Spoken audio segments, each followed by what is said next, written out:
Hey everybody, welcome to this week's session where we dig deep into the Ableton presets and racks, etc. to create a track. So it gives you the skills and the techniques to explore Ableton rather than using third party all the time. So, right, up to now we've got the drums and bass and some arpeggio. What we want to do is put in some chords. So we're going to get an electric piano, and from that electric piano what we're going to do is we're going to add some effects to that and get an authentic sort of early 80s vibe on that by adding a very simple effect, but it's really effective. And then also we're going to do a lead line with the Rhodes, a little riff, a sort of a riff, but with a different effect. So it gives off the different, contrast. So one will be smooth, one will be a bit rough.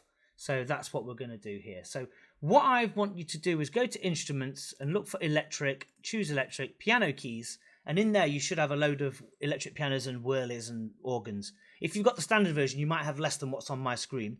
But nevertheless, you should have E Piano Basic, MK Mellow, MK1 Simple, or Old School Rhodes, which is here. But I'm going to use MK2 Old, okay? That's just the one I'm going to use because it's really flat like this. And then I'm going to record in some really flat static chords, and then we're going to make it sound, make the sound come alive, basically.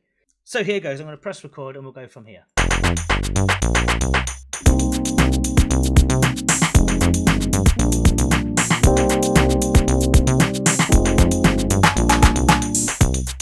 There we go.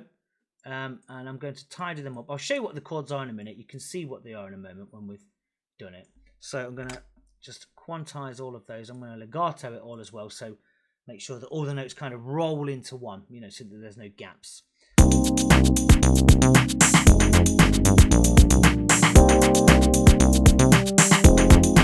So at that point, we need to just keep them going like that. The MIDI file for this is available in the drop down anyway, so don't worry too much. The thing is, when you're recording these sort of chords, because it's touch sensitive, velocity sensitive, you'll see that down here the pins are all over the place.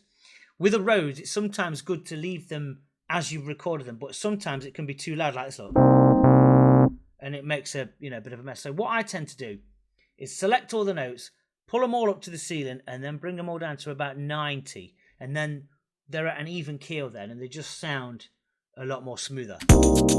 But even that with this one's like, so let's go down to 70.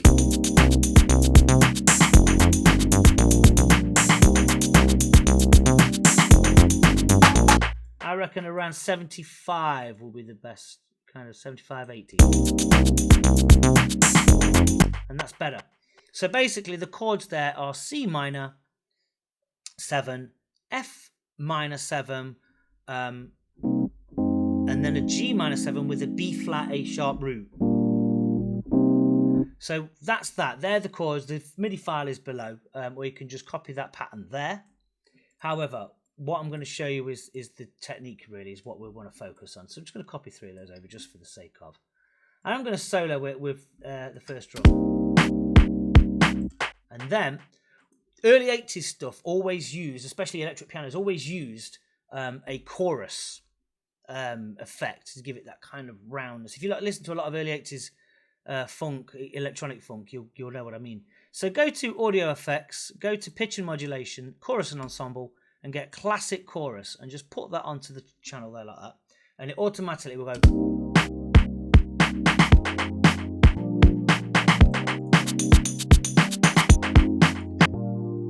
And you can hear instantly it's got that early 80s vibe. So if I was to play a lead,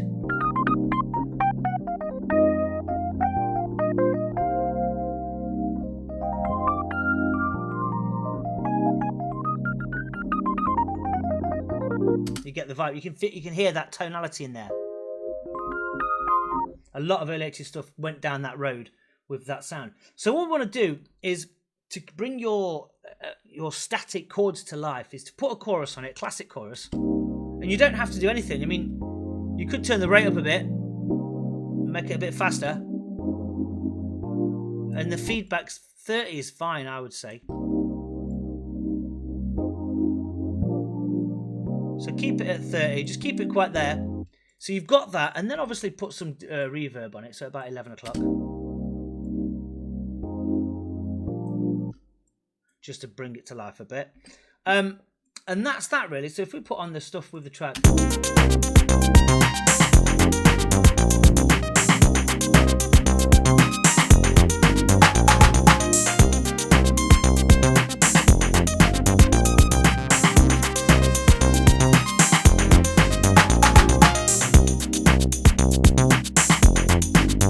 Now if you play that without, it's just dead flat. But all you got to do is just put that simple bit of chorus in there, and that will, you know, help it carry along. So that one there is a good one to use. Some of the other ones in here are worth exploring, but all you really need is that little bit in there. You could put on a phaser flanger, so you could put a warm flanger on, and you could move this about. I mean, the flanger here would be best if you was to set the frequency and do some modulation on it, some automation. So that's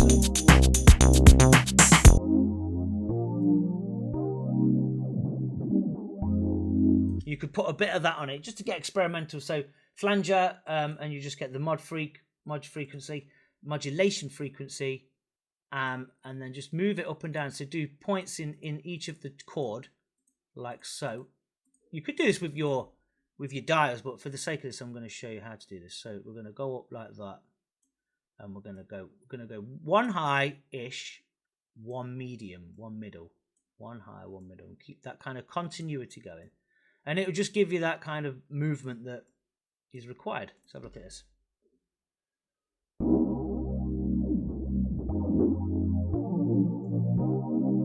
Probably bring it down a little bit more.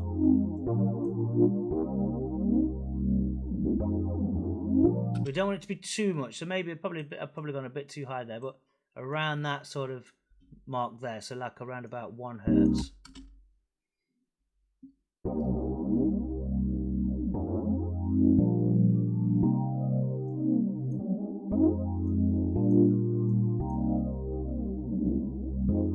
And it just gives the track a little bit of character. It just makes it come to life more.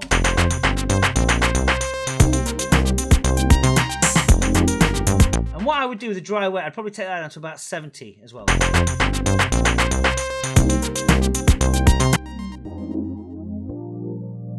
So if you listen to some of those early 80s records, things like, I don't know, there's a record called Love Either Grows or Goes by Scandal on Sam Records. Listen to the Rhodes on that and you'll get exactly what I'm trying to emulate here.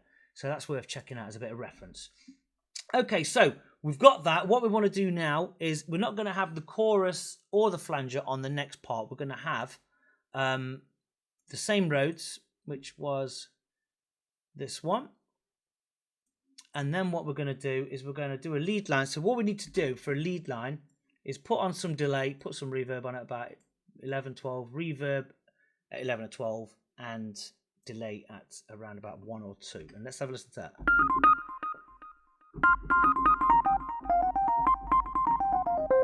And remember what we did with the glide synth when we just messed about with the notes within that chord. So it was all of the C minor ones, okay?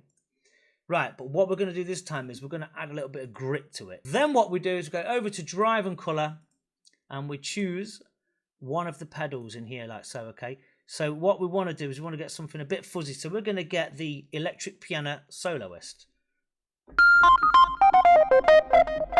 Can you hear that? It's just instantly raw. But we're going to turn down the gain a bit. And the bass has been taken off. If you look at the EQ on this, we've lost the bass. You could change it to fuzz.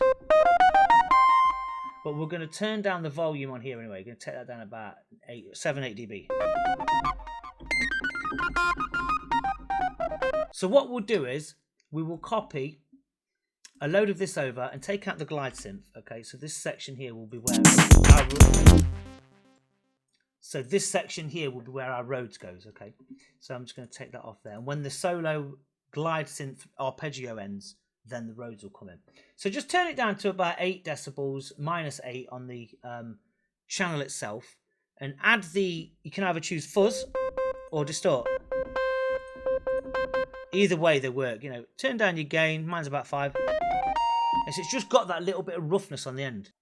And what we're going to do is we're going to record a riff in, and if you notice, when I go down the keys, it's got kind of a really sort of, like a talk box sort of vibe to it. If you listen.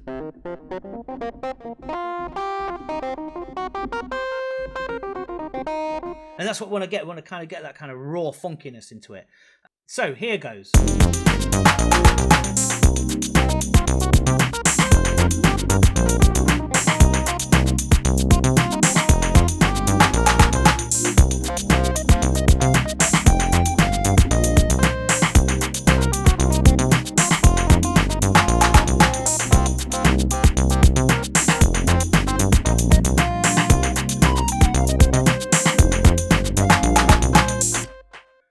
all I wanted to do was just get a really simple sort of blues scale sort of riff in there. And that's all it is the blues scale. So it's C, D sharp, F sharp, G, A sharp, and C again.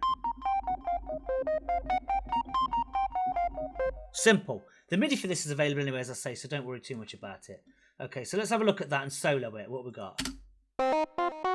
So you've got the rawness of that distortion pedal, and then you've got the smoothness of the chords underneath. And it gives it character. Put the bass on.